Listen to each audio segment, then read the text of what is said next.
ബാങ്കിൽ നല്ല തിരക്കായിരുന്നു. ചില കസ്റ്റമേഴ്സ് നമ്മളെ ഭ്രാന്ത് കൊടുക്കും. വൈകുന്നേരം ആകുമ്പോഴത്തേക്ക് എൻ്റെ ഫുൾ മൂഡാണ്. വീട്ടിലെത്തട്ടെ, നമുക്ക് മൂടൊക്കെ ശരിയാക്കാം. ഇത് ഇവിടെ വരെ എത്തിച്ചപ്പാട് എനിക്ക് അറിയൂ. ഡ്രൈവിംഗ് എനിക്ക് പറ്റിയ പണിയല്ല, നീ ഓടിച്ചാൽ മതി. വണ്ടി ഓടിച്ചാലേ നീ പഠിക്കൂ. ഇങ്ങനെ ഒഴിഞ്ഞു മാറി ഒരിക്കലും പഠിക്കില്ല. ധൈര്യമായിട്ട് ഓടിച്ചോ, ഞാനല്ലേ കൂടെ. നീ ഉള്ളതാണ്ട് പേടി.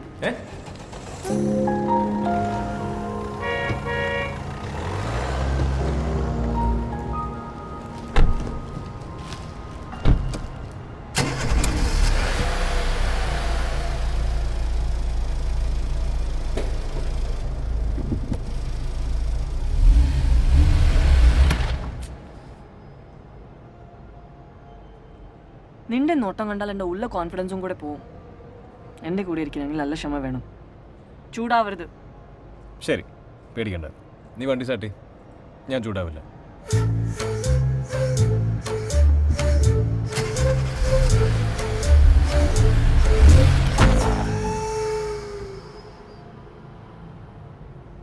വണ്ടി സ്റ്റാർട്ട്, ക്ലച്ച് മെല്ലെ എടുത്താൽ മതി. നോക്കി എടുക്കും. ആളെ കണ്ടില്ലേ? ഇല്ല. ക്ലച്ച് ഗിയർ മാറ്. വണ്ടി പോ. ഇതല്ല ക്ലച്ച്, ബ്രേക്കാണ്. വണ്ടി വണ്ടി എടുക്കും. കാറ് നിന്നെയല്ല ഓടിക്കണത്, നീയാണ് കാർ ഓടിക്കണത്. അത്രയും മനസ്സിലാക്കിയാൽ മതി. ഇപ്പൊ ഏത് ഗിയറില? ഏത് ഗിയറില? അറിയില്ല. അറിയില്ല. ഒച്ചയായിട്ടാറിവിടെ സെക്കൻഡ് ഗിയറിലാണ്. ഗിയർ മാറ്റിക്ക്. വണ്ടി കിടന്ന് ഇടിക്കണ കണ്ടിട്ട് ക്ലച്ച് ഫുള്ള് ചവിട്ടിട്ട് ഗിയർ മാറ്റി. അതിനെന്തിനാ ചൂടാവുന്നത്? ഞാൻ പറഞ്ഞില്ലേ ഓടിക്കുന്നില്ല എന്ന്. ചൂടായില്ലല്ലോ.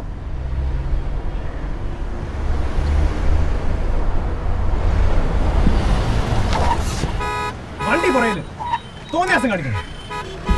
എവിടെ അഞ്ജലി? കണ്ണ് കണ്ടോട്ടോ.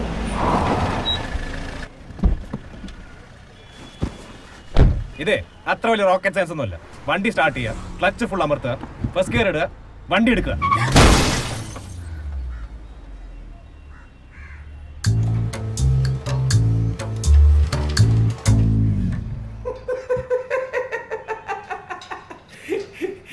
ഇത് വലിയ പണിയില്ല സാർ. ഇത് സർവീസ് ടാക്സ് അടക്കം ഏകദേശം 12,000 റുപ്പീസ് ആവുന്നുള്ളൂ. സാറിന് പേപ്പറൊക്കെ ഓക്കെ അല്ലേ? ഈ ഇൻഷുറൻസ് ഒക്കെ ഞാൻ ക്ലെയിം ചെയ്ത് തന്നോളാം. You welcome sir.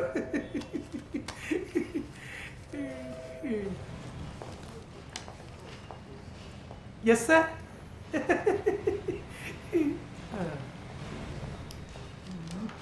കടന്നു വരൂ, കടന്നു വരൂ, കടന്നു വരൂ. നിങ്ങളുടെ വില നിങ്ങൾക്ക് തീരുമാനിക്കാം. മുതലാളിക്ക് ഭ്രാന്ത് പിടിച്ചേ. നിങ്ങളുടെ വില നിങ്ങൾക്ക് തീരുമാനിക്കാം. മുതലാളിക്ക് ഭ്രാന്ത് പിടിച്ചേ. നോക്കിക്കാതെ എന്തെങ്കിലുമൊക്കെ എടുത്തോണ്ട് പോയേട്ടാ. കയ്യിലോട് കൊടുത്താൽ മതി. മുതലാളിക്ക് ഭ്രാന്താണ്. മുതലാളിക്ക് ഭ്രാന്ത് പിടിച്ചേ.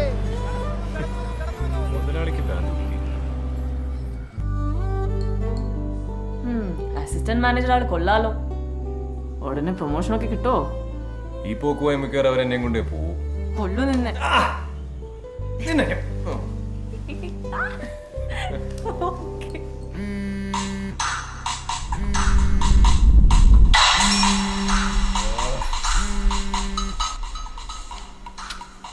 നിനക്ക് ആ റിംഗ് ടോൺ ഒന്ന് മാറ്റിക്കൂടെ അഞ്ജലി?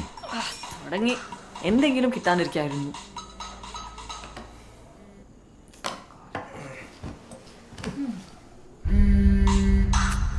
ഫോണൊന്ന് എടുക്കാൻ അഞ്ജലി. ആരത്? അതൊരു ഞരമ്പ് രോഗിയാ. ഇവിടെ ഒന്നും വേറൊരു പണിയില്ല. ഞാൻ സംസാരിക്കാം. എന്റെ അമ്മു, അത് അതിലും വലിയ പണിയാവും. ആവശ്യം വരുമ്പോ പറഞ്ഞോളാം.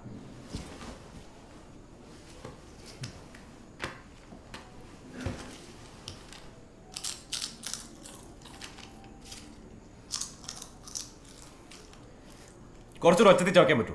പിന്നെന്താ?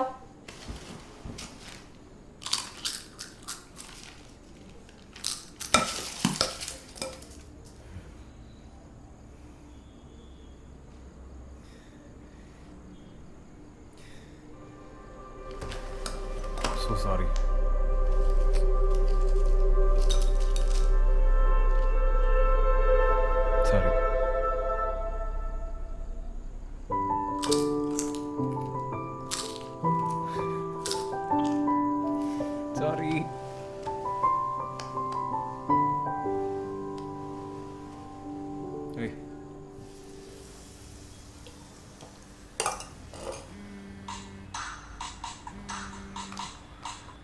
അമ്മ സിദ്ധാർത്ഥ് പോയോ മോളെ? റെഡി ആവുന്നേ ഉള്ളൂ. എന്താ അമ്മേ വിശേഷം? അജുന് നല്ല ഒരു ആലോചന വന്നിട്ടുണ്ട്. ആഹാ, അടുത്ത ബന്ധുക്കളും വീട്ടുകാരും കൂടി അവിടെ വരെ ഒന്ന് പോണം. ദിവസം നിശ്ചയിച്ചിട്ടില്ല. മോള് സിദ്ധാർത്ഥ കൂടി വരില്ലേ? പിന്നെ വരാണ്ട്. അമ്മ ഞാൻ പിന്നെ വിളിക്കാം. ആ അമ്മേ, പപ്പയോട് സിദ്ധുവിനെ ഒന്ന് വിളിക്കാൻ പറയൂ. ആ ശരി മോളെ, ഞാൻ പറയാം. ശരി അമ്മ.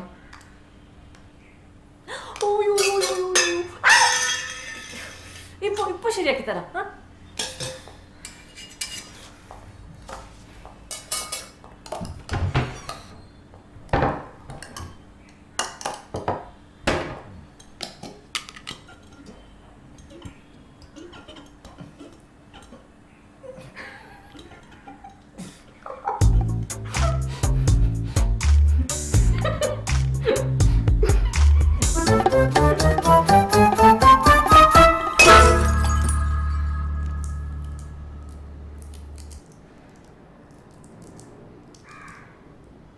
അമ്മയാ വിളിച്ചത്. അജുവിന് ഒരു കല്യാണാലോചന വന്നിട്ടുണ്ട്. അത് ഉറപ്പിക്കാനായി നമ്മൾ രണ്ടാളോടും വീട്ടിലേക്ക് വരാൻ പറഞ്ഞു. നിന്റെ അപ്പന്റെ കലിപ്പിതരോട് മാറിയിട്ടില്ലല്ലേ? നമുക്ക് എന്തായാലും പോണം. പപ്പയുടെ ദേഷ്യം അതോടെ തീരും. നീ ഇതുവരെ മസിനെ കൂടി വന്നിട്ടില്ലല്ലോ. നമുക്ക് ആ വഴി ഊട്ടിയൊക്കെ ഒന്ന് കറങ്ങാം. പ്ലീസ്. ആലോചിക്കും.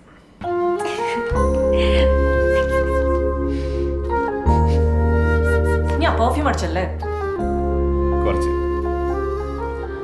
ചുമ്മാ ടെസ്റ്റ് അടിച്ചതല്ലേ? വേണം തന്നെ വേണ്ട.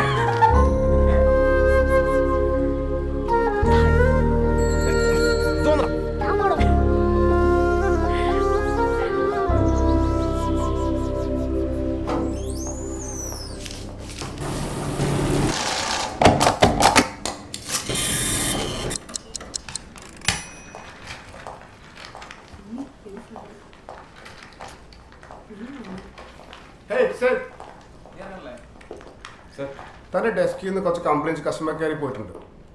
കസ്റ്റമേഴ്സായിട്ട് റിലേഷൻഷിപ്പ് കുറച്ചുകൂടി കാര്യമായിട്ട് ശ്രദ്ധിക്കണം, അല്ലെങ്കിൽ അത് തൻ്റെ കരിയറിനെ തന്നെ ബാധിക്കും. Sure sir. Be serious, okay?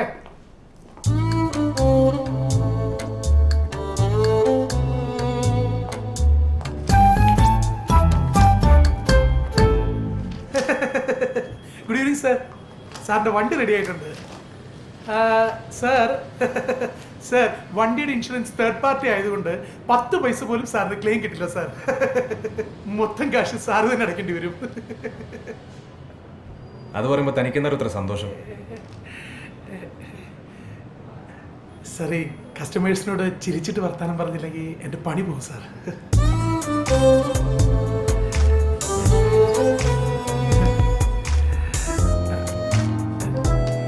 Thank you sir.